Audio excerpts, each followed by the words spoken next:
We've been a leader in banking for more than 100 years. You'll find us here, at home, on your phone, and everywhere you go. Renaissance Bank. Understanding you. Member FDIC. Equal housing lender.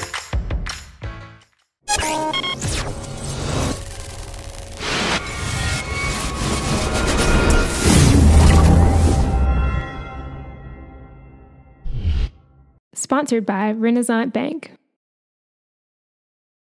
Good morning, Northeast Mississippi, and welcome to Daily Journal Newsbreak for Thursday, December 14th. I'm your host, Chris Kiefer, and we're going to take a look at the top news and sports stories from Northeast Mississippi. But first, let's start with your weather forecast.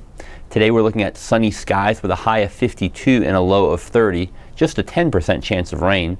Looking ahead at your weekend outlook, Friday calls for partly cloudy skies with a high of 48 and a low of 29.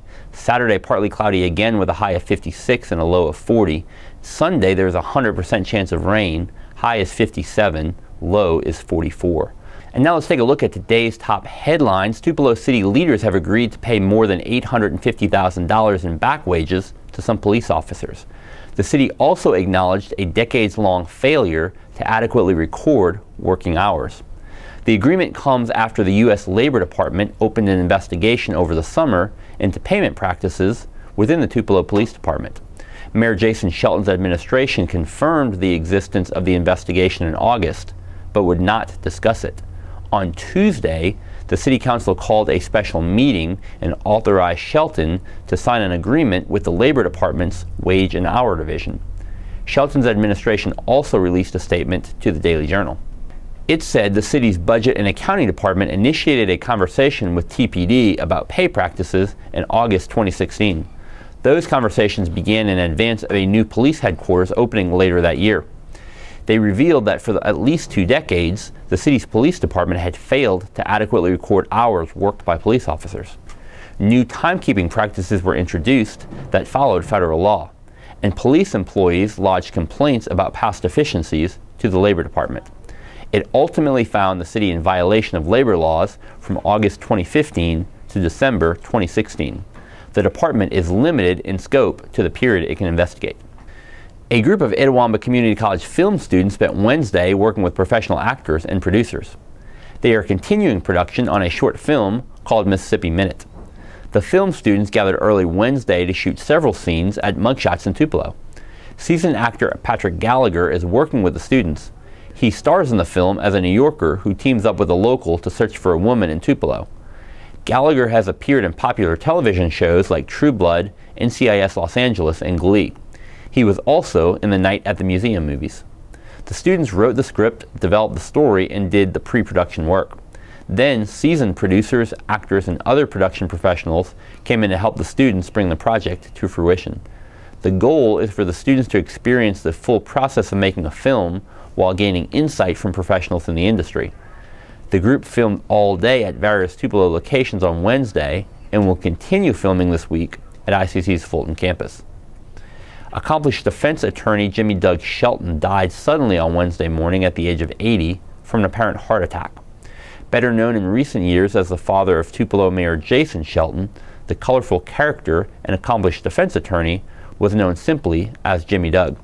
While most saw the public persona of the sometimes gruff Southern lawyer, his caring and giving personal side was not as well known.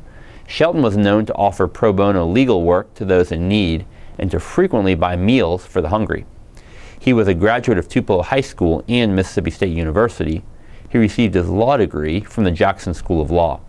As an attorney, Shelton tried more than 1,000 jury cases during a career that began in 1967 and spanned almost 4 decades.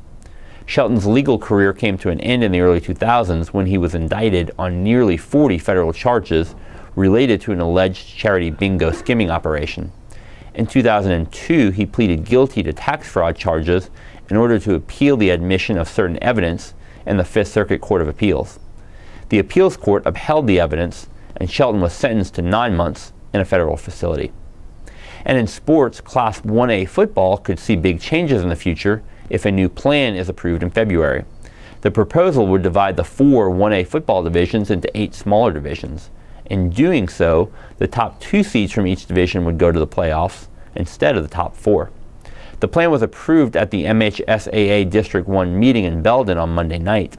It will now go to a full vote with a 41-person MHSAA Executive Council.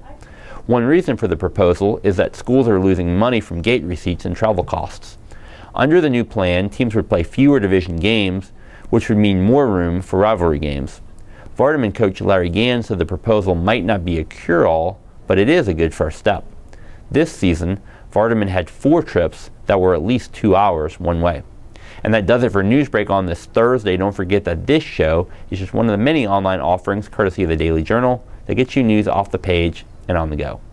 Listen to the Memo podcast for the latest on news and entertainment in Northeast Mississippi with hosts Emma Kent and Derek Russell. On Wednesday's episode, Caleb Badillion discussed how Tupelo's story is an important part of Mississippi's bicentennial. We also talked about the 1 millionth Corolla produced by Toyota Mississippi, Starkville's first female firefighter in more than 20 years, and a photo essay on a local tint shop. Listen at Apple Podcasts, Google Play, or at memo.djournal.com. And Ole Miss and Mississippi State fans, check out the Double Coverage podcast for the latest on the Rebels and Bulldogs with beat reporters Parrish Alford and Logan Lowry. Look for a new episode later this afternoon in Apple Podcasts, Google Play, or at doublecoverage.djournal.com.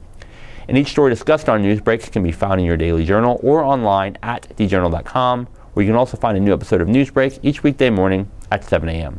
Thanks for joining us. I'm Chris Kiefer. Have a great Thursday.